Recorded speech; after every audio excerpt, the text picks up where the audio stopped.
Welcome back to the channel, everyone.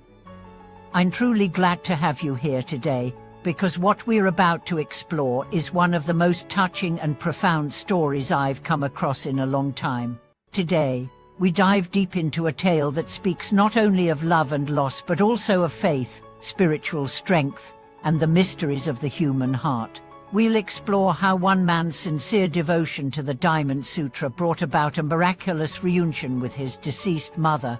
Whether you're someone seeking spiritual answers, healing from loss, or simply curious about the deeper layers of existence, I invite you to stay with us. What does it mean to truly connect with someone who has passed? Can sincere spiritual practice bridge the gap between the living and the dead? Let's find out together. This story brings forward two powerful insights. First, the enduring bond between parent and child can transcend the physical world. And second, the practice of the Diamond Sutra is not merely a ritual of words, but a transformative path that can bring clarity, peace, and even extraordinary encounters. Let me guide you through the journey of Tian Zizong, a devoted son who was devastated by the loss of his mother. This isn't just a recounting of grief, it's a spiritual odyssey, a dive into the depths of human suffering, and ultimately, a revelation of the healing power of Buddhist practice. Let's begin. Tian Zizong's life was turned upside down when his mother passed away. For him, she wasn't just a parent, she was his anchor, his moral compass, his unwavering supporter. Losing her was like being cast adrift in a boundless sea of sorrow. Grief overwhelmed him, not just the typical mourning that fades with time, but a deep spiritual void that no amount of rationalization or distraction could fill. He tried various ways to soothe his pain: spiritual readings, counseling, even moments of distraction, but nothing brought him lasting peace. One day, a friend casually mentioned the Diamond Sutra and how some people believe it can aid the spirits of the deceased. That simple conversation became a turning point. Intrigued and desperate, Tian Zizong decided to dive into the sutra himself. He wasn't sure what to expect. Could mere recitation of ancient words truly offer peace, not just to the living, but to those who have passed beyond? From that moment forward, Tian Zizong dedicated himself fully to the daily recitation of the Diamond Sutra. It wasn't about speed reading or blind repetition. He immersed himself in every syllable, allowing each verse to resonate within him. He didn't chant mechanically, he lived each word. Over time, the layers of grief that had once suffocated his soul began to peel away. The words of the sutra seemed to speak directly to his heart, urging him to release attachment, to embrace impermanence, and to trust in the unseen. As weeks turned into months, a subtle but profound transformation took place within him. He no longer viewed his pain as something to be eradicated, but as a teacher, one that guided him back to his spiritual roots. He felt more connected, not just to his mother, but to the essence of life itself. His emotions softened. His mind became clearer. And then, something remarkable happened. One quiet evening, while deep in his chanting, Tian Zizong experienced a moment of eerie stillness. It felt as though time had stopped. The air thickened, the room dimmed, and a serene silence enveloped him. As he reached the final lines of the sutra, he heard her voice, clear, gentle, unmistakably hers. "Zizong, I've been waiting for you." At first, he thought it was a trick of his mind, a projection of his longing. But then, he opened his eyes and there she was. She appeared not as a ghostly figure, but as a vision of peace. Her eyes shone with warmth. Her presence radiated tranquility. She told him that his devotion had not been in vain.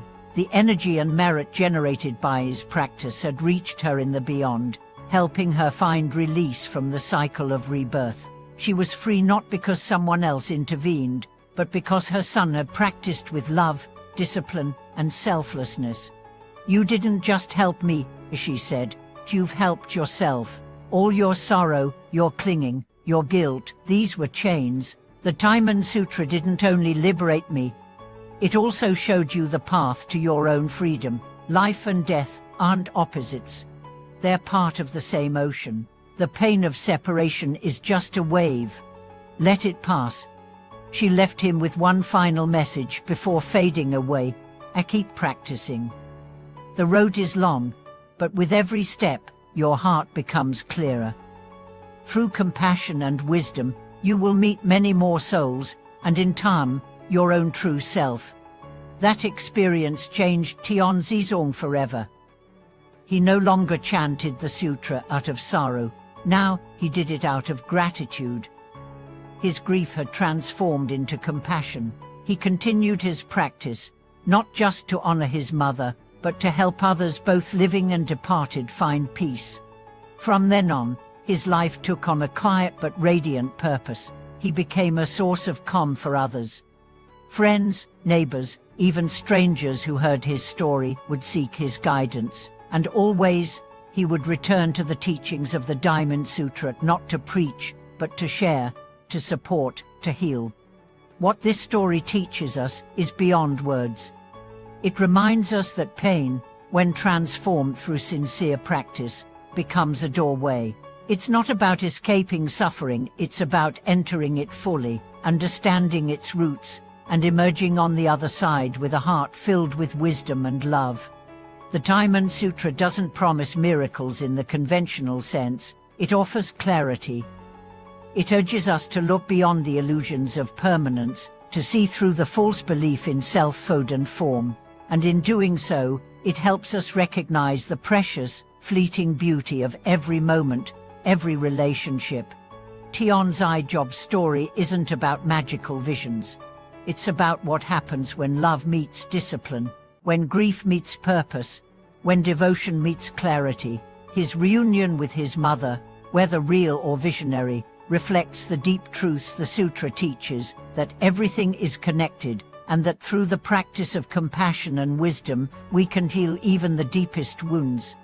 Many of us have lost someone we love. We carry that grief like a stone in our chest, heavy and unyielding. But perhaps, through a practice like Tianzijob's, we can turn that stone into something else, into a bridge, into a path, into a light that not only guides the one we miss, but also illuminates our own journey. I remember when I lost someone close to me. There were nights I couldn't sleep, days when every small memory felt like a blade. I tried everything: distractions, work, travel. But nothing healed me until I sat down, lit a candle, and simply allowed myself to feel. It was through silence, through reflection, through connecting with teachings like those in the Diamond Sutra, that I found relief, not escape, but acceptance. And once I stopped resisting the pain, I discovered the quiet wisdom hidden within it. Tianzijob's experience is not an isolated miracle, it's an invitation. It calls us to pick up our own sutras, literal or metaphorical, and begin the work of healing. It tells us that our practice matters, that our intentions matter, that even in death, love continues its quiet labor. If this story has touched your heart, I invite you to reflect on your own journey. Who have you lost? What have you left unsaid? Maybe, just maybe, the path to reconciliation isn't out there but within. Thank you so much for watching today's video. If you've had a similar experience, or if this story brought up memories of someone you miss, please feel free to share in the comments.